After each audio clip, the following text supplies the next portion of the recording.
What's up? What's happening, folks? Welcome back to the channel, Sports, Life, and Politics TV. I'm Samuel Koppel, and I'm ready for the news.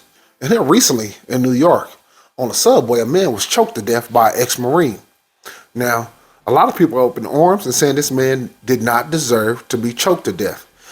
And that may be true. But in my opinion, when it gets to court, it's going to be extremely difficult to prove that he did this purely out of malice. Why? Because the man's past. If I'm not mistaken, the young man had been arrested for over 40 times. In his last arrest, they say, if this is true, he punched a 67-year-old lady in the face and broke her nose and eye. That's going to be hard to try to prove that what happened to him shouldn't have happened to him. Because it sounds like when you're arrested over 40 times in the subway. And it's sounding like the subway is like turning into Gotham down there, with a penguin and a Joker and all type of wacky ass people are down there doing anything in New York.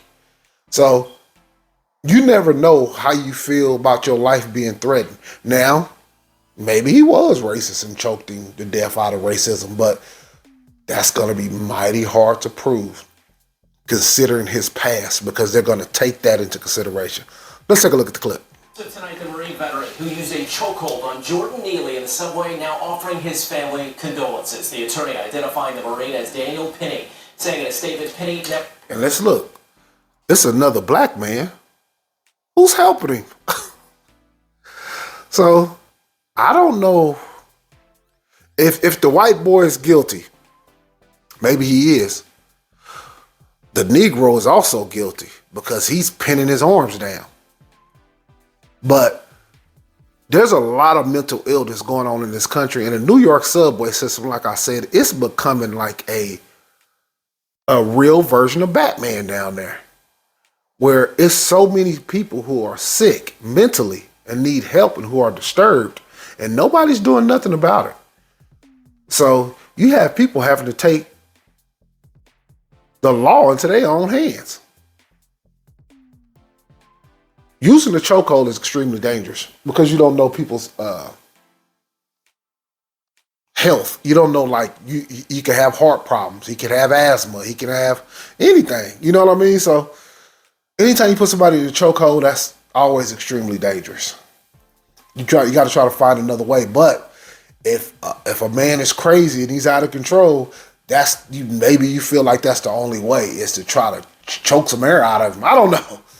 This is going to be extremely tough. I don't think they're going to prosecute him. Even if they charged him, getting this in court, to actually finding him guilty, I say there's about a 5, maybe 10% chance, 90% chance he gets off.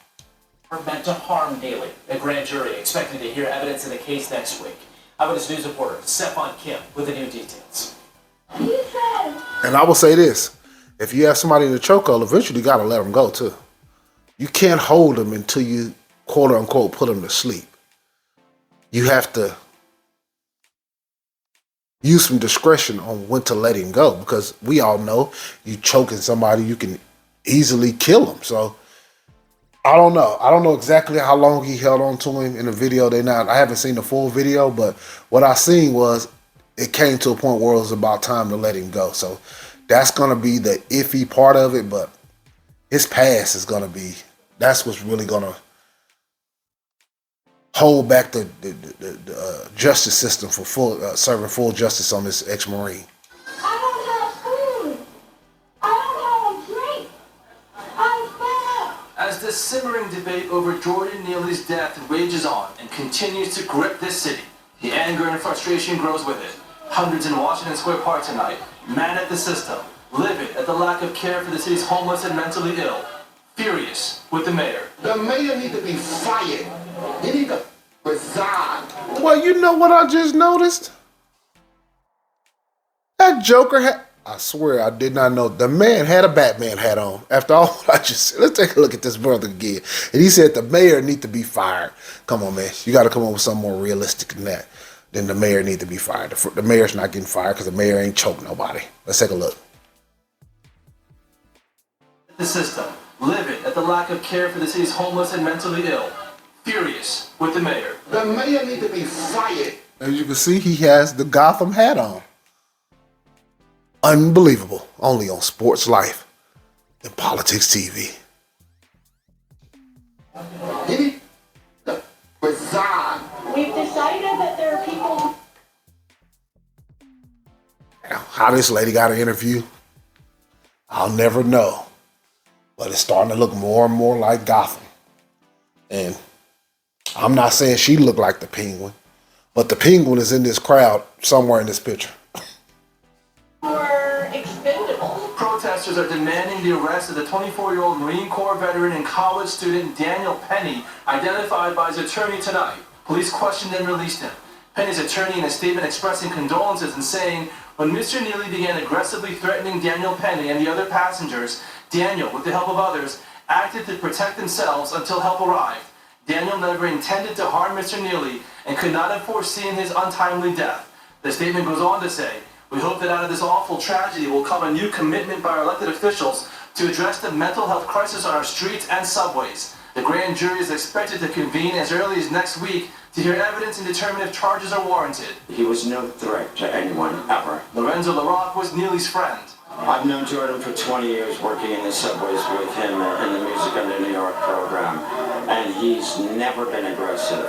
He's brought nothing but love and joy to this city. Now you heard him say he's never been a threat to anybody and he's not aggressive. MTA head General Lieber says it's up to the courts to decide what happens next. When you're in the subway together, there are going to be challenges. When you're in the public space together, there are challenges, but we have to find a way to de-escalate. Neely had panhandled as a Michael Jackson impersonator in the past. He had been arrested more than 40. So when you get on the subway, this is the type of shit that you got to be confronted with on a daily basis. You sitting there trying to get home, and this man's putting on a goddamn Michael Jackson impersonation. Then, as you can see right here, he ain't in no goddamn Michael Jackson. He goes full Gotham mode on you. Some of the shit that's going on in the subway system in New York, they got to try to do something. They say there are challenges, but we have to find a way to de-escalate. Neely had panhandled as a Michael Jackson impersonator in the past. He had been arrested more than 40 times for assault, disorderly conduct, and fare evasion. The latest for randomly punching a 67-year-old woman at an East Village subway station, breaking her nose and fracturing her orbital bone. The Manhattan DA... Hey, man, if that's true, I don't know if that's true, but if that's true, that makes this case expeditiously harder. There's no way that he can... I don't know, because they're just gonna look at it like he's just too goddamn dangerous. Period, point blank. But they said he broke a nose and orbital bone? Conduct and fare evasion. The latest for randomly punching a 67-year-old woman at an East Village subway station, breaking her nose and fracturing her orbital bone. The Manhattan DA, meanwhile, has assigned a top prosecutor to the probe. Joshua Steinglass worked on the Trump Organization investigation. The NYPD is continuing to interview witnesses and asking anyone who was on that train to come forward. Yeah, like I said, that's going to be a difficult one, you guys. It's going to be extremely hard. But they have to do something about this shit on these subways, man. Some of these people are whacked out of their mind. Yeah, people just trying to get home from work. One minute the man's talking to himself. The next man, the man's doing a damn moonwalk down the middle of the goddamn aisle. What's going to happen? I think he's going to get off. But we shall see. Will they indict him? I doubt they even do that. But if they did, damn, that's going to be a hard tough to prosecute. But I just want to go over that clip and, basically give my 2 cents on it. But this has been Sports Life Politics TV. I'm Samuel Koppel. I'm here for the news. Hit that like. Hit that subscribe. I just took your ass to New York subway system. It's turning into Gotham Ride. Peace.